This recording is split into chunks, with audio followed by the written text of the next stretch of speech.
नमस्कार, आपका स्वागत है दोस्तों। आप हमारे चैनल पे नए हैं तो हमारे चैनल को सब्सक्राइब एंड बेल आइकन को जरूर कर ले।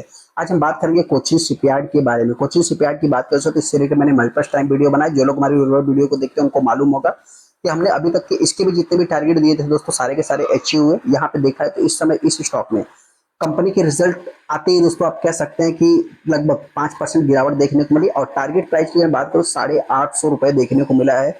बहुत सारे इन्वेस्टर को हो सकता है कि आज मतलब कि प्रॉफिट हो रहा है चाहे लॉस हो रहा है, तो मेरे पॉइंट से हो सकता है सेलिंग करने की बात कर रहे हैं। तो मेरे पॉइंट से दोस्तों एक भी शेयर आपको सेल नहीं करना है तो क्या बाई करना चाहिए। देखिए दोस्तों, बाई करना सेल करना आपके हाथ में है। मेरी तरफ से किसी भी टाइप का कोई भी रिकमेंडेशन मत लीजिएगा, आप अपना खुद का एनालाइज करना। मैं जस्ट एजुकेशन के पर्पज से बताऊंगा, मैं अपने पॉइंट से बताने की कोशिश करूंगा। तो इंपॉर्टेंट क्या है दोस्तों कि एक भी शेयर आपको सेल नहीं करना है। आगे कोचिंग सिटी पर जैसा कि आप देख सकते हैं स्टॉक जो है कि 15 से 16 रुपए की प्राइस पे चल रहा है। 5% स्टॉक में गिरावट ऑलरेडी देखने को मिल चुकी है। वहीं पर अगर आप 5 दिन के चार्ट को देखेंगे तो 5 दिन में 10%, जो कि मार्केट इनसे एक्सपेक्ट कर ही रहा था दोस्तों। यहाँ पे अगर 1 महीने के चार्ट को देखेंगे तो 1 महीने में 1800 रुपए से आप कह सकते हैं कि 1500 रुपए में लगभग 16% कंपनी डाउन हो चुकी है। यहाँ पर अगर 6 महीने की बात करूँ तो 6 महीने में ये कंपनी लगभग 12% डाउन है। हालांकि इंपॉर्टेंट चीज दोस्तों, सबसे पहले तो गिरावट के पीछे का रीजन थोड़ा सा अगर आप ढूंढेंगे तो जो ये तेजी है दोस्तों, इसी तेजी के कारण गिरावट देखने को मिली। मतलब ये तेजी है दोस्तों, यहाँ पे जो है कि मतलब जिसने भी निचले लेवल में बाई किया था 1500 के नीचे, वो अभी देखा है तो एक प्रॉफिट बुकिंग कर रहा है। हालांकि यहाँ पे अगर 1 साल के चार्ट को देखें तो 1 साल से स्टॉक कुछ भी परफॉर्मेंस नहीं कर रहा है। इस स्टॉक की चाल ही रैली इसी टाइप है दोस्तों। आप देख सकते तेजी, अगेन गिरावट, अगेन तेजी, अगेन गिरावट, अगेन तेजी। आप कैसे मतलब छोटे छोटे स्पाइक्स तो आपको देखने को मिल जाएंगे, लेकिन गिरावट उससे बड़ी देखने को मिल रही है। 5 साल के चार्ट में दोस्तों कहानी अलग है। 600-700% का रिटर्न आज भी है। लेकिन हाँ, ऐसे मेरे पॉइंट से दोस्तों, अगर आपने करंट प्राइस पे बाई किया है, और सबसे पहले तो गिरावट के पीछे का जो सबसे बड़ा रीजन है दोस्तों, रीजंस क्या है आप सभी लोगों को पता है कि रिजल्ट की अगर बात करें तो रिजल्ट देखिए एज ए इन्वेस्टमेंट के पॉइंट ऑफ व्यू देखेंगे तो मतलब दोस्तों अभी क्या कर सकते हैं, रिजल्ट मतलब खराब थोड़ा सा है ही, लेकिन अभी कुछ कर नहीं सकते। यहाँ पे देखा जाए तो जो कोटक इंस्टीट्यूशनल है दोस्तों, उनकी अगर मैं बात करूँ तो उन्होंने इस स्टॉक का जो टारगेट प्राइस है लगभग आप कह सकते हैं कि 850-830 रुपए रखा है। जाहिर सी बात है दोस्तों, मेरे पॉइंट से तो 800 850 नहीं आएगी कंपनी। बाकी कहाँ तक गिर सकती है उससे रिलेटेड मैं थोड़ा सा अपने पॉइंट से आगे डिस्कस करने की कोशिश करूंगा।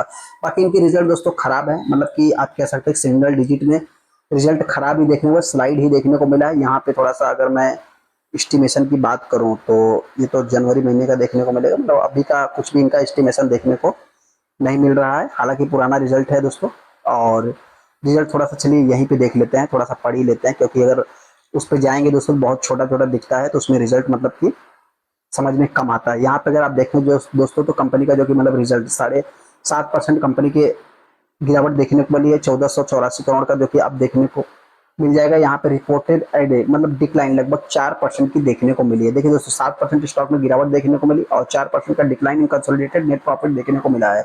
यहाँ पे अगर मैं बात करूँ दोस्तों तो आप कह सकते हैं कि लगभग 15-16% decrease in the revenue from operation.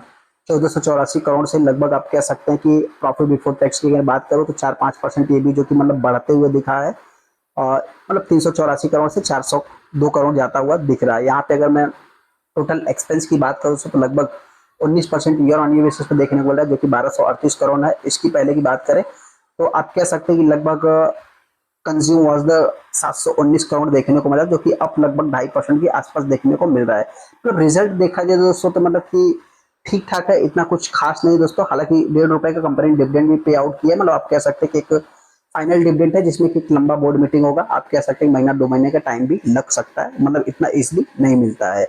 अभी इंपॉर्टेंट चीज दोस्तों अगर मैं बात करूं तो कोचिन शिपयार्ड में एक अच्छा खासा वैल्यूम क्रिएट होता है और एक ट्रेडिंग वाला स्टॉक है दोस्तों। तो जाहिर सी बात है मेरे पॉइंट से इसमें लगभग 36 लाख टोटल शेयर ट्रेड हुए, जिसमें देखा है तो 20% माल डिलीवरी में उठाया गया। हालांकि इस स्टॉक में पहले से इसी टाइप का माल उठाया जाता है। अभी इस स्टॉक की अगर बात करें तो कोचिन शिपयार्ड दोस्तों करती क्या है दोस्तों, इसके बारे में हमको बहुत ज्यादा डीप में जाने की जरूरत नहीं। 45 शिप आप कह सकते हैं कि मतलब कि it has a export same लगभग 45 शिप टू वायरस क्लाइंट्स, मतलब कि विभिन्न प्रकार के मतलब कि कुछ क्लाइंट्स देखे होंगे 45 टाइप का मतलब की कंपनी जहाज बनाते। देखिए दोस्तों, कंपनी के पास जो भी बिजनेस है दोस्तों एक स्ट्रॉन्ग बिजनेस है, जो कि मैंने पहले ही वीडियो में डिस्कस कर लिया है। यहाँ पे अगर मैं बात करूँ तो कंपनी के अगर रिजल्ट को देखते हुए देखेंगे दोस्तों, फंडामेंटल कंपनी का ठीक ठाक ही है। एज ए पीएसयू स्टॉक है दोस्तों, लगभग डिविडेंड भी इतना कुछ खास पे आउट नहीं करती, तो एक ही नेगेटिव वे में हो सकता है मेरे पॉइंट से जाता हुआ दिख सकता है। बाकी यहाँ पे अगर शेयर होल्डिंग पैटर्न को देखेंगे दोस्तों 67% का स्टेक प्रमोटर के पास है, जो कि आप सभी लोगों को पता है कि प्रेसिडेंट ऑफ इंडिया ही देखने को मिलती है। एफआईज ने इस स्टॉक में बाई किया। डीआईज की बात करें, डीआईज ने जो कि सेलिंग किया है। बाकी रही बात पब्लिक की, तो पब्लिक ने बाई किया है। तो ऐसे में अभी इस स्टॉक में मेरे को करना क्या है? सबसे पहले दोस्तों जो भी इस स्टॉक को बाई करेगा, सबसे पहले मैं बताना चाहता हूँ कोई भी इस स्टॉक को मतलब कि सेलिंग करने के बारे में विचार नहीं करना है, क्योंकि अगर आप देखेंगे दोस्तों तो यहाँ पे जो मतलब मार्केट इनसे एक्सपेक्ट कर रहा है, व्हाट हैपन, क्या हुआ दोस्तों, तो कंपनी में एक हैवी रिपेयरिंग से मतलब जो कि इनके क्वार्टर 4 के रिजल्ट देखने को मिले, रिजल्ट के बाद आप कह सकते हैं गिरावट देखने को मिली। गिरावट के पीछे का रीजन क्या है दोस्तों? तो ब्रोकरेज के व्यूज को अगर आप देखेंगे तो यहाँ पे थोड़ा सा जो कोटक इंस्टीट्यूशनल है दोस्तों 830 रुपए का इन्होंने प्राइस रखा है। उनके अकॉर्डिंग देखा जाए मतलब कि दोस्तों उनके अकॉर्डिंग मतलब कि बहुत सारी चीजें हैं क्योंकि रिपेयरिंग्स में मतलब कि बहुत सारा आगे आने वाले समय में कुछ मतलब इस समय जो अनसर्टेन माहौल देखने को मिल रहा है दोस्तों, सिप को रोक दिया गया है, आप सभी लोगों को पता है। तो इस सब चीजों को लेकर के उन्होंने मतलब की बात की है। तो आने वाले समय अभी क्या होगा दोस्तों ये तो मार्केट ही बताएगा, लेकिन हाँ मैं कोई बहुत बड़ा एनालिस्ट नहीं हूँ, तो आप अपना खुद का एनालाइज करना, फिर डिसीजन लेना। मेरी तरफ से दोस्तों इस स्टॉक में अभी फिलहाल की अगर मैं गिरावट की बात करूँ तो लास्ट 1150 रुपए तक की कंपनी आ सकती है, जैसा कि मेरा मानना है। हालांकि अगर मैं तेजी की बात करूँ दोस्तों तो मेरे पॉइंट से दोस्तों ये कंपनी में अभी तेजी की कम चांस है, फिर भी वही 1500 से 1700 के बीच में ट्रेड कर सकती है। चलिए दोस्तों वीडियो को लाइक कर दे, चैनल को सब्सक्राइब कर दे। थैंक यू दोस्तों।